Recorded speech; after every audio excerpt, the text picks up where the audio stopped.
All right, so I am driving home. I got another 40 minutes till I get home. So you can go ahead and sit in my passenger side. Keep me company.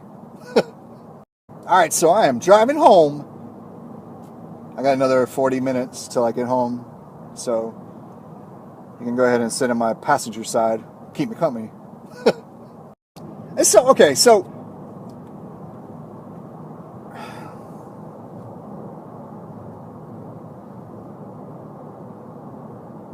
driving down the street is one thing, because you're kind of going from stop sign to stop sign, stop light to stop sign, stop light to stop light to stop light to stop sign. But when you're on like an open highway for a long time, you can't help but just like think about all the things that are going on in your life, all the obligations, all the the good things and the bad things, the things that you're blessed with, the things that you wish you didn't have as much of. I can't help but think there's so many hurt people out here. It's real. And it's like, take for instance, like a fella like I was sitting by, he was telling me that, he drinks because he's trying to numb the pain because he's in so much pain and he doesn't know how to handle it. And it's like,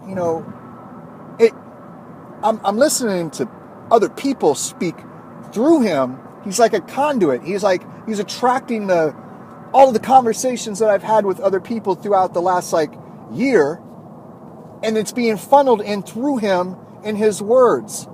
And I can't help but think of all the people that I had the same conversation with. So many people are hurting and they don't know how to deal.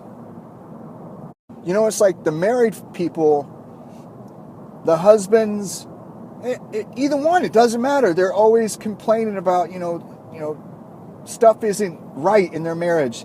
Their marriage is falling apart. The man says, she's going to leave me. I'm no good to her anymore, no good for her anymore. And she's saying, I'm no good for him anymore. He's going to leave me. And it's like, when are we going to start realizing that, we were chosen by the people in our lives because they were attracted to us at the time when we were peacocking. You know what I'm saying? Like when we were blossoming, we were showing the best version of ourselves. Like we would show up for an interview and we would answer all the questions with the answers we know that they were wanting, right? Pick us because we complimented themselves. We filled a void in them. We were something that they saw something in that made them feel like life is worth living. And then as time goes on, comfort kicks in. Lack of growth kicks in. We stop growing as individuals. We stop pursuing the best version of ourselves that we possibly can envision. We stopped learning. And not everyone, but most people. I'm guilty of it too. That's why I'm speaking so passionately about it. And it's like, you only decide to change when you're forced with pain. The person's going to leave or some type of ultimatum is. It's like, what is it going to take for people to wake up? Like that song NF from NF, Nate Furlong. I think that's his, that's his initials, NF. Wake Up. It's a song called Wake Up. How long are you going to spend your life in a coma? When are you going to wake up to realize that what you have, you're going to lose? You're going to lose it all if you don't wake up from this fog that you're in. Wake up. Your car is about to go right into a wall if you don't wake up. That means whatever it means to you. It can mean that, stop hanging out with the specific people that you need to stop hanging out with, or stop drinking, or stop doing drugs. Because the person that you're with, that person was your ride or die. That's a Tupac reference. That was your ride or die. That person would stick with you through thick and thin. So why would you try to numb it, numb the pain, numb the difficulties, numb everything to prevent them from hurting, from preventing them from seeing that you're weak and that you're human and that you actually need them? That's some ass backwards thinking. We're all guilty of it. I'm not going to tell you the truth that I got an addiction because I don't want you to be concerned about me. You have enough to worry about at work. I don't want to worry you. Oh, I almost dropped an F word. Almost dropped it. And you know what's crazy? To some of y'all youngins, cray-cray. And you know what's cray-cray? Is that the pain of keeping it in is far worse, far more corrosive, far more cancerous than saying, hey baby, I have to talk to you for a minute. I got a problem with, with drinking, or I have a problem with gambling, or I have a problem with pornography, or I have a problem with whatever it is. Yes, they're going to be hurt. Yes, they're going to be sad. They're going to be scared to fudge. I almost dropped the F word, but I wasn't going to do it.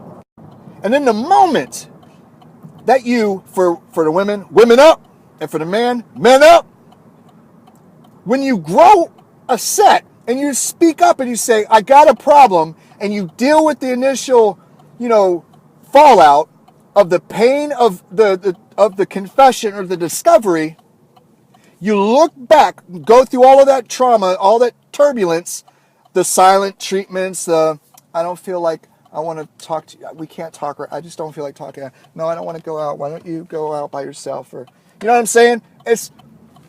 You get through all that, and then what ends up happening?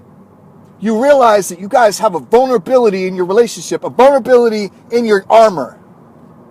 At that moment, you have a decision to make.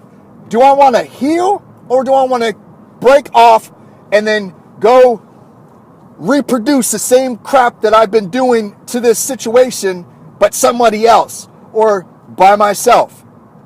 Most people and statistics have shown that most relationships come out stronger in the end because they realized that there was a vulnerability in the relationship and they filled the hole. They plugged the hole. When the boat was sinking, they were able to step up and fix the leak. Go into counseling. Stop hanging out with specific people.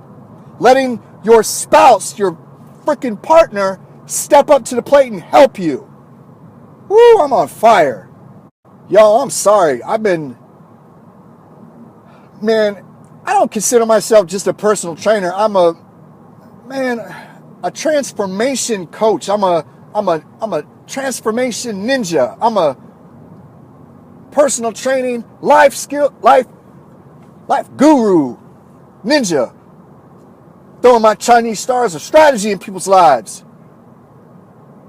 All I am is I'm sharing my personal experiences with the people I'm blessed to be in front of, and tell my story, going through cancer, going through addiction, my setbacks and trials, my pains and my failures. And you can connect the dots to see, well, if he got through it, I could get through it. For real. There are so many people freaking hurting right now in this world, and people are giving up left and right. They've given up and they've drowned themselves in alcohol and drugs and self-loathing. And a lot of people are just too weak because they feel like there's no other choice but to kill themselves. And that's fucking sad. Excuse my language, but that's I've had 3 friends since high school commit suicide.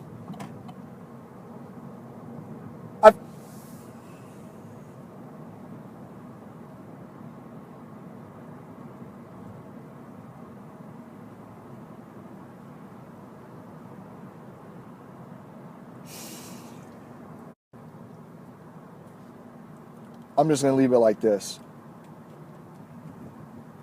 Because now I'm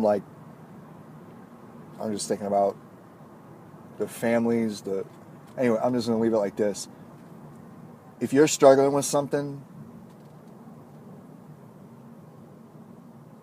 this was my strategy. I fell down on my knees and I begged God to show me the strength that I have, the abilities that I have, the gifts that I have, and to show me where my weaknesses are, and help me use those strengths to combat those weaknesses and become a stronger person as a result.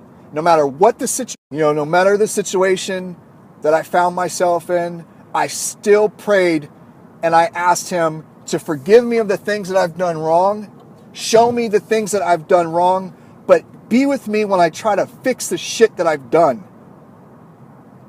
Nobody is perfect. Nobody is perfect. Every single one of us mess up. Every one of us falls short of being the best version of ourselves that we could possibly be. We screw up and we make amends. We become better as a result. We have to decide to do that, though. Every single one of us has an opportunity to become a better version of ourselves today than we were yesterday, tomorrow than we were today. Every one of us has that ability. And then when you walk through the fire and you come out on the other side, not burnt, not even smelling like smoke, but the only thing burnt is the ropes that bound you. Shadrach, Meshach, and Abednego. That's the swoo. Now, child, please, that was a truth bomb type of story. So no matter what you're going through, you can do it. You can fight through it. You can triumph. You can get through the other side. Don't give up. Never give up. And if you feel like you can't get through it by yourself, ask for help. There are so many people that would step up to battle next to you. But you can't rob the people that are in your lives. You can't rob them of the opportunity to be able to step up and be a strong pillar for you. Doesn't matter how weak you think they are. They probably have some strengths that you don't have. They probably have resources that you don't have. That's their life experiences. And they see things in a different angle than you do. That is a freaking blessing, and you know it. So give them the opportunity to be able to step up for you. I'm done. Peace. Love you guys.